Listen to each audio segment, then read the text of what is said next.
sve spremno? Jeste. Aha. I ko sve dolazi? Pa, mislim da bi najbolje bilo da se mi sastanemo ovako mi domaći, znači naša mala družina, interno ovako domaći. Čekaj, kakvi domaći, bre? Pa, mislila sam vi, ja, Soni iz obezbeđenja, eventualno ako je na smenu.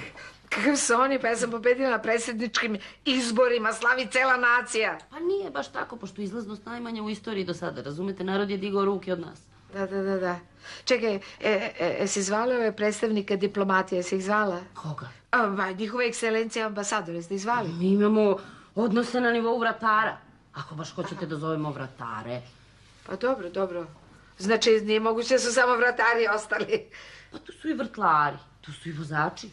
Dobro. Ajde, zovi onda ove nesrećnike, premijer, jel dolazi? Njega još nismo uspeli da navatamo, ali navatat ćemo mi njega. Slušaj, ako ne bude došao ovog puta, to je definitivni razlaz među nama! Predsjednice, vi se ne volite s njim od prvog momenta. Ne dolazi ono zbog mene, on dolazi zbog svog naroda.